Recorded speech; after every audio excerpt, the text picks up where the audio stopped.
All right, good morning, everyone. Thank you, Charles. I'm glad to see a few people showed up. I wasn't sure if there's going to be 2 people in the room or packed house. Isn't so bad. It's pretty good for 9 a.m. on the third day. I'm pretty tired. I went to bed early. So we're going to talk about the new small business SaaS customer. But first, obviously, I have to do the obligatory who is Mono. So for those that don't know us, Mono, our vision is to empower small businesses. And we've been doing that for over 10 years.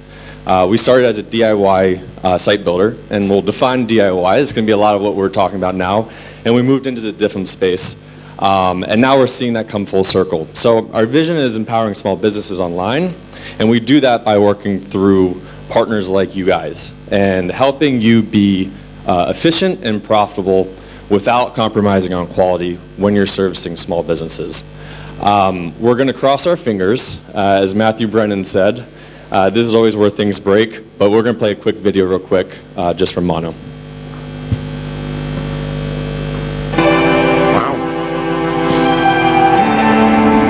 In today's world, small business is big business. They face the same challenges in driving their business as the big players do. Mono partners with digital service providers to offer solutions that solve these challenges small businesses face. Because they are what drives the economy. Their hard work, their passion, their customer relationships are what matter most. And we know it's not easy. Engaging with their customers has never been harder in the digital landscape. With new channels and technology constantly changing, it's not going to get any easier. We have made it our mission to empower digital service providers across the globe with the best tools to help small businesses succeed online, so they can keep pursuing their passion, nurture their customer relationships, and create new, so they can keep setting their mark on the world. Mono, we drive business. It worked.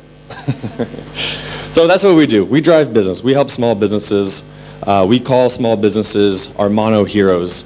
What we're going to be talking about today, though, is not Mono. It's about some of the research that we've been doing specifically with Charles. So earlier this year, this spring actually, felt like last year, but it was actually this spring, we did a report with Charles and the LSA called the Local Data Hub, where we wanted to take a look in the mirror and really question what the role of the website was and why it mattered.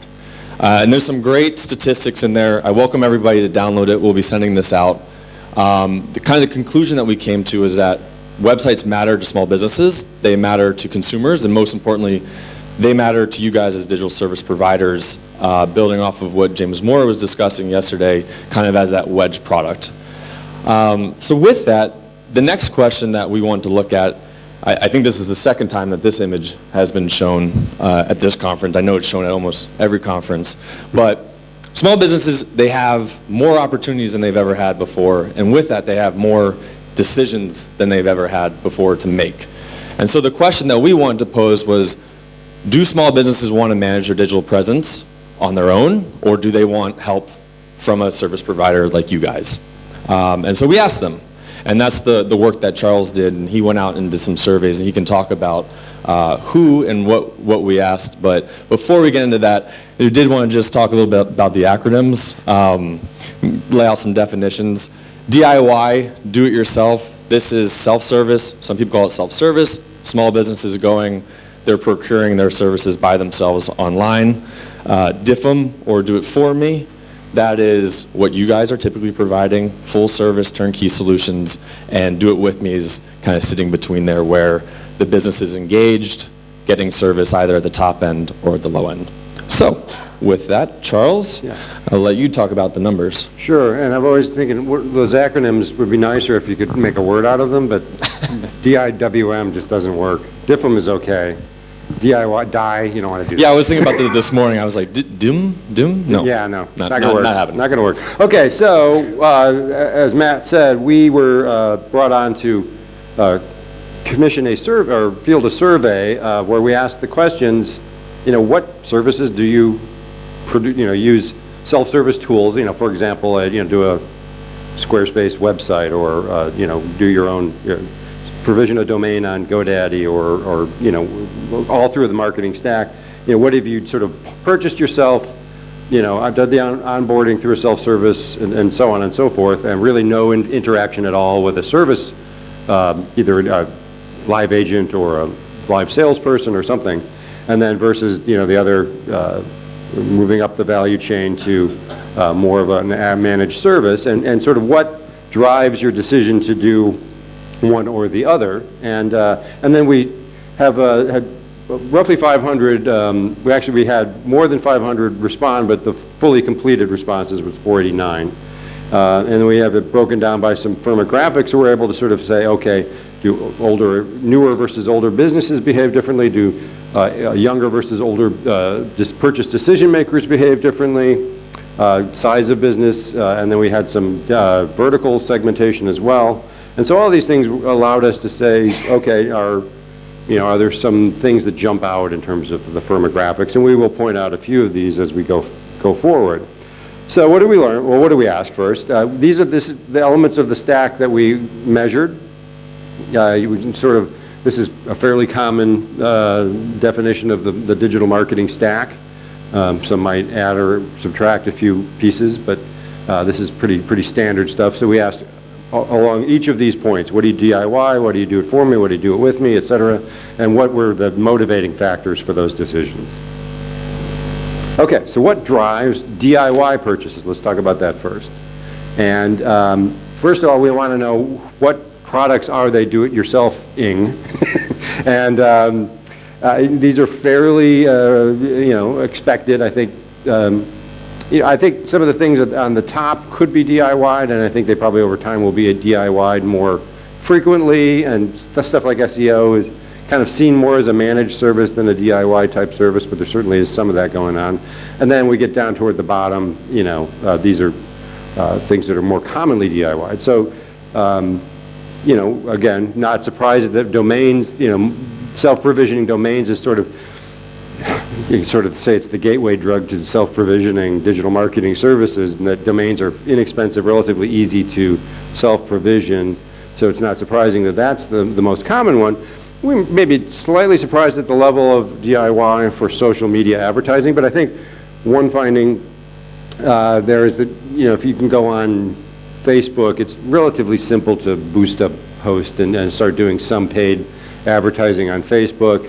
When you start getting into the targeting and other things, it might get a little more complex, but I think the simple self-purchase of social advertising is relatively easy to do. So I guess perhaps not surprising, but doesn't get to the level that we're of activity. And of course, DIY, I think it's not surprising to us that it's a little more of a millennial thing. The relatively small number of younger purchase decision makers had not done DIY versus the sample overall. And again, they were much more likely to DIY social media advertising. So it gives you a little color on how the firmographics break down. And should I offer this, that if somebody wants deeper questions about the data, that they can certainly ask us, that stuff that's not in the report? Yeah, absolutely. Yeah. I'm happy to talk about the other report as well, the local data hub, and we can build on this. Right, so if you have a question about the data that we don't answer here, or if you read the report, which we'll tell you about in a minute, you can write to me or to Matt and say, hey, did you have anything else on this? And we'd be happy. I'm also a resident millennial here, too. Yes. So if there's any millennial questions, feel free to ask them. So anyway, and so here, let's get to the why. I think these are, with DIY, cost is a factor. There's no question about it. And I like this one, prefer not to deal with salespeople.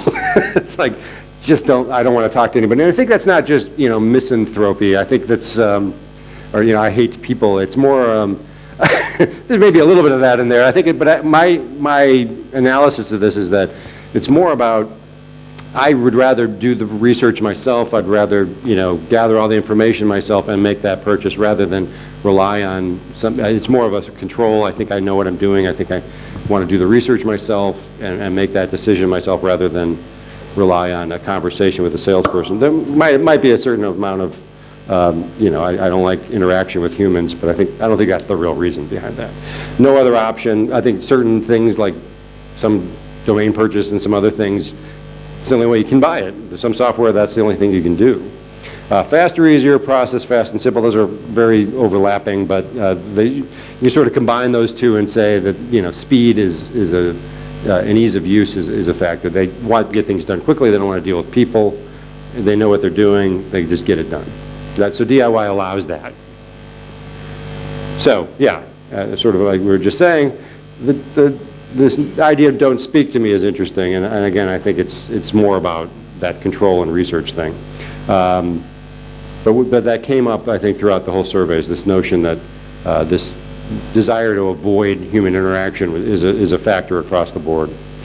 Okay, so the other thing we wanted to get into was when you start a DIY purchase and then walk away. I mean, how many have gone on Amazon or some sort of e-commerce, started to make a purchase and then walked away from it for some reason? I know I've done this zillions of times. Okay, everyone's done this. So we wanted to sort of see how much this is happening in the sort of self-purchase of the marketing stack. And what we found is that almost, the vast majority have done this across some piece of the stack. Rep management was lowest. I'm sure you're happy about that, Brendan. And domains, and websites were the highest. I think those are also the highest of DIY use overall. But what's interesting is trying to get into, what are we finding here?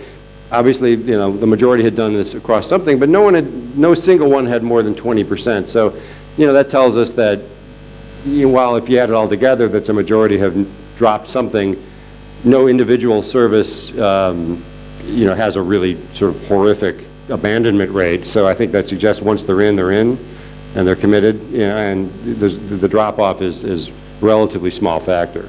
If you look at why they're doing it, it's 28% changed their mind, 24% felt misled, too complex, felt it took too long. I think all of these add up to poor customer experience in one way or another. And I think that's sort of the common thread there. If the customer experience is poor, and I think the first one changed their mind about the product.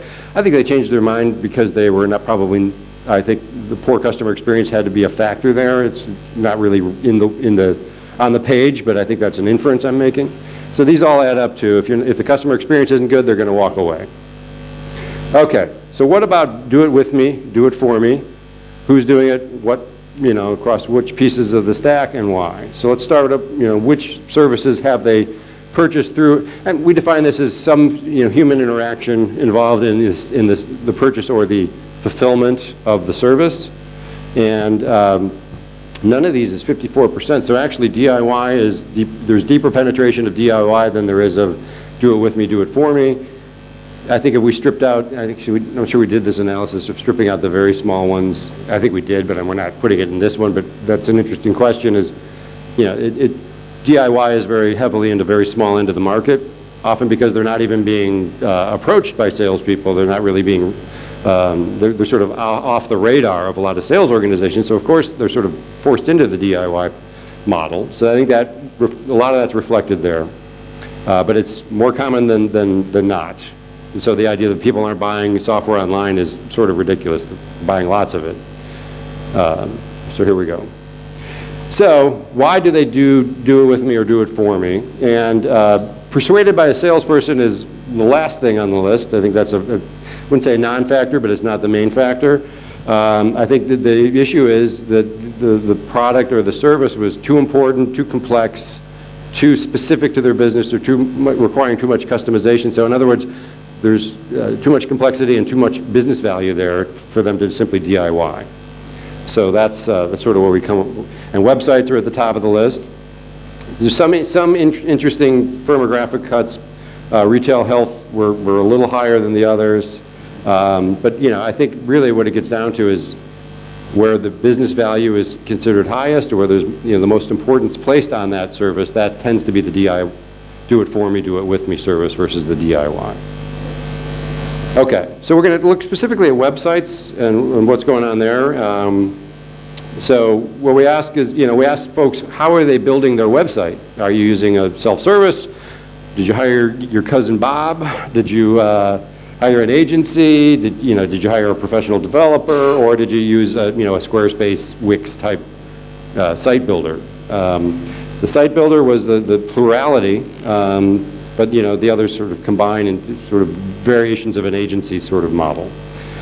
So very, very popular choice for DIY, and so 36% use DIY, and then we ask another question, which is, if you could do this over again, what service would you use? And across the whole sample, 35% said DIY as well. Actually, when we looked at just those who had DIY'd, how many of them would DIY again? I believe it was 60%-ish. Yes, so I think, what this was saying is basically... The whole sample. This is, yeah. Right. Everyone that did DIY had and went through with it had a pretty good experience. Right, but that even shows up greater in the, if you just look at the data for those who DIY'd their site originally, if they could do it over again, 2/3 said they would do it over again as a DIY, and I think only 1/3 of those who used some sort of agency approach said that they would use that approach again. Yep.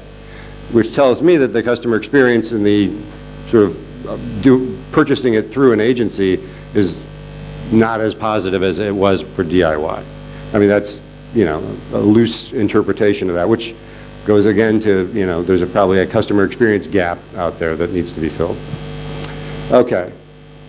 So the new SMB buyer, impatient, intelligent, and independent. So what do we mean by that? So, if you sort of look at some of the inferences and some of the interpretations we get from this, DIY, I think, is not too surprising that it's a more younger, newer business thing. Part of that is generational preferences. Part of that is new businesses starved for resources, maybe off the radar of organizations that are doing outbound selling and so on and so forth. Those will add up to, more likely to be a DIY experience for younger and newer businesses. Those who do use DIY, they expect it to be a fast, efficient experience. Need for speed, you really have to deliver on that experience, or they're going to walk away from it. But there is always, the data shows there's an opportunity to move up the value chain if you show value, if you show that that there's a return on investment for a managed service. So there's, even though DIY is the majority piece of this, there's certainly an opportunity to move up the value chain. That's what we found in the data. DIY, do it with me buyer, again, bigger businesses, more established. They're do it for me, do it with me for mission critical pieces of the business, whether that's the website or the social campaign or whatever it is. If they see that as a mission critical piece of the business, they're more likely to go through a service model than a do-it-yourself model. And again, sort of what I just said about the customer experience, I think we got some, it's sort of buried in the data that there's some challenges with customer experience, which is why we're seeing like less, if I do it over again, support for an agency experience. Okay, I think Matt, you want to take the rest of this? Yeah, I can take it right. So that was a lot of data, and thank you, Charles. Thanks for putting that together and going through all that. But I think the remaining question is, what does this mean for you guys if there are a lot of people that are preferring to DIY? How are you getting to them, and then how are you taking them from DIY to do it for me, where you can ultimately make more money? So there was one more last piece of data. No, just go ahead. Yeah, but and that's what we're talking about too, is taking someone from DIY to do it for me. And so when we ask them, what does it take to make that jump and spend more money? A lot of them said that, I think if I could sum this up, maybe it comes down to time, time and value. They have more money to spend, they see value in the services, they felt like they hit a ceiling on the DIY, they want to make that next jump. Yeah, I think that last data point suggests they're just growing out of DIY. Right. Yeah. So there's an opportunity, and the way we see it at Mono is that let's capture them when they're DIY, and then let's also make sure that there's a mechanism that they can go up the value chain. And that's where, we look at, let's meet the customer where they are. So you need to do that from both product perspective, but also, to what Constantino presented, also on the customer service level. So we're seeing a lot of our partners, they're using DIY as an entry point, particularly as a lead generation tool. They're getting their customers online, they're meeting them early, and then they're reaching out to them, and they're helping them make that jump from DIY to DIFM. So I think it's important for you guys to have technology and technology partners, but also the systems in place internally to support the businesses, whether they're the younger business spending little, because eventually what you would hope, they're going to take that jump and be more valuable to you guys. And of course, not just from a product perspective, but also a service model. So having that wedge product, bringing the customer online, and making sure that they don't sit only within that DIY channel, but you can ultimately bring them up and sell them the full stack, because that's the ultimate goal, right? So just wrapping up, it all comes down to customer experience. I think technology will continue to change. Preferences for businesses will continue to change. But if you are providing a good customer experience, you're giving the small businesses the experience that they want to have. So if they don't want to talk to salespeople, let them buy online. If they're too busy to do that, make sure that you have a way to capture them on their website. Let them sign up on their own. Give them the knowledge that they need, because these new SMBs, they're smart. They're digital savvy, so they don't need to be preached at. But you want to make sure that you're meeting them wherever they are on their customer journey. So the report, it was this morning or yesterday. We posted it last night. Posted. I get confused with the time zones. Yeah, I don't know where we are in the world. It is available now. That's the important thing. So you can download that on the LSA website. We'll obviously have a link here in the deck, but if you go to lsa.org. Actually, yes, but the landing page may not be indexed on the site yet. Okay. So, but we'll come up to me and we'll get you the report somewhere or the other. But you can definitely get it through here, and it will be on the LSA site within a day or so. Awesome. Yeah. And with that, if we got time for questions, if you guys have questions, otherwise appreciate everyone showing up at 9 a.m. Yeah, no, the last day. Thanks for filling the room. And again, if something wasn't answered there, we didn't cut all the slice and dice everything we could from this report, or for this report. So please read the report, and if you have further questions, if you want another look at the data, we'd be happy to do that. So, and we have a question, or just a guy holding a mic. Hey, Matt. Hey. So the sample size that you guys got, is it based in North America or in Europe? It was all U.S. businesses, right? Correct. Yep.